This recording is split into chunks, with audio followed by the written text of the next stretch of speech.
इंडी गठबंधन की चौथी बैठक में उस नाम से पर्दा उठ गया जिसे पीएम मोदी के सामने रखा जाएगा, लेकिन अभी उस नाम पर फाइनल मोहर का इंतजार है। साथ ही सीट शेयरिंग से लेकर रैली को लेकर भी रणनीति तैयार की गई है और इस बात का भी जिक्र किया गया कि बीजेपी से मुकाबले के लिए विपक्षी पार्टियां पूरी तरीके से तैयार हैं।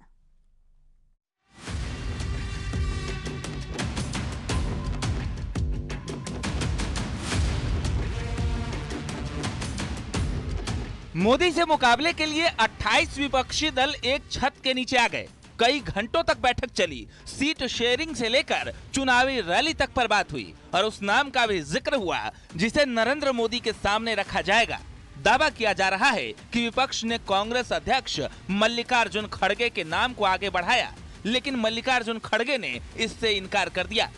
जो इंडिया गठबंधन का एक मुद्दा है कि सभी लोग मिलकर काम करेंगे और सीट शेयरिंग का भी हम मिलके पहले जिस स्टेट में हमारे लोग हैं पहले वो लोग वहां पर एक दूसरे से समझौता करेंगे। दावा था कि इस बार की बैठक में सीटों पर फंसे पेच को सुलझा लिया जाएगा, लेकिन कई प्रदेश में क्षेत्रीय दलों की पकड़ के सामने कांग्रेस की अकड़ ढीली पड़ने लगी और इस मीटिंग में भी सीट शेयरिंग फॉर्मूले पर फाइनल फैसला नहीं आया, क्योंकि उत्तर प्रदेश में सपा 65 सीट पर लड़ना चाहती है, बिहार में नीतीश कुमार नेतृत्व की कोशिश में है, पश्चिम बंगाल में टीएमसी और कांग्रेस में तनातनी है और पंजाब में आम आदमी पार्टी और कांग्रेस में खींचतान जारी है। यानी चेहरे तो सामने आ गए, वो भी कांग्रेस से। तो क्या यूपी में अब समाजवादी पार्टी बैकफुट पर आ जाएगी? क्योंकि अखिलेश यादव मीटिंग के बाद भी पीडीए का नारा देते रहे और 80 सीटों पर जीत का दावा करते रहे। इंडिया गठबंधन की बैठक हुई है जी और सभी दल बहुत जल्दी टिकट बांट करके मैदान में जाने के लिए तैयार है। इंडिया गठबंधन जो बना है जी, ये जो मैंने पहले दिन से कहा स्ट्रेटेजी हमारी वही पीडीए रहेगी और भारतीय जनता पार्टी को हराएंगे। दरअसल अलग अलग चुनाव लड़ने का परिणाम इंडिया गठबंधन के सामने है।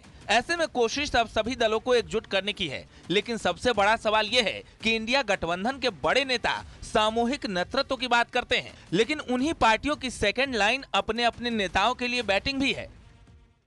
इंडिया गठबंधन माने भ्रष्टाचार के दलदल में डूबे हुए दलों का ठगबंधन है, जिनके कुंडली में जेल योग लिखा है, अधिकतम जमानत पर हैं, वो राजयोग की तलाश में हैं। और मैं यह मानता हूं कि ये घमंडिया गठबंधन का न कोई वर्तमान है न कोई भविष्य है। भारतीय जनता पार्टी और माननीय नरेंद्र मोदी जी देश के वर्तमान भी हैं और देश के भविष्य भी हैं। गरीब के वर्तमान है, गरीब के भविष्य हैं। यानी इंडिया गठबंधन के पास वक्त कम है, चुनौती ज्यादा, और इसी चुनौती को कम करने के लिए अब साझा रैली करने का प्लान तैयार हुआ है और दावा किया जा रहा है कि हिंदी बेल्ट से लेकर दक्षिण तक सभी एक साथ रैली करेंगे और बीजेपी के खिलाफ माहौल तैयार करेंगे। Bureau report, news 18।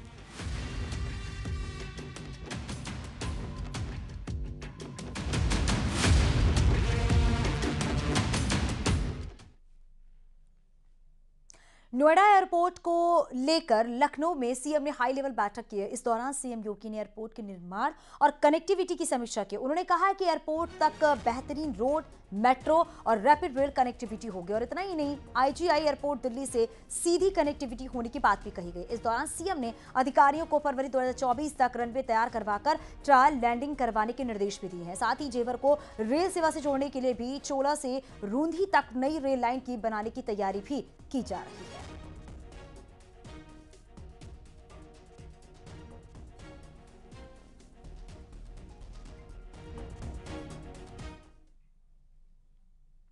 बहराइच में मां ने पैसों के लिए नाबालिग बेटी को बेच दिया।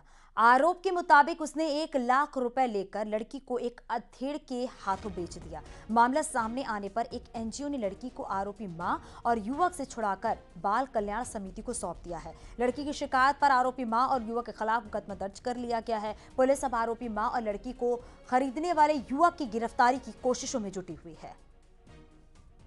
एक बच्ची ने रोते बिलखते हुए मुझे कुछ बातें बताई कि मेरी माँ मुझे पहले भी 1 लाख में बेच चुकी है सीतापुर में, और वहाँ से मैं चंगुल से बच के आई हूँ। अभी पुनः मुझे टेम्पो में लाद के जबरन ले जा रही है। घटना स्थल पे पहुँच के पुलिस के सहयोग से लड़की को बरामद किया और उसको CWC में पेश किया।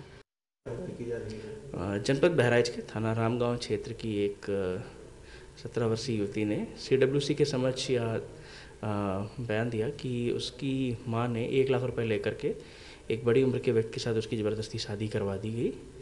इस संबंध में जो तहरीर थी उसके आधार पर अभियोग पंजीकृत कर लिया गया है और आगे की विधिक कार्रवाई की जा रही है। साक्ष्यों के आधार पर जो भी चीज़ें आ रही हैं उनके आधार पर हम कार्रवाई कर रहे हैं।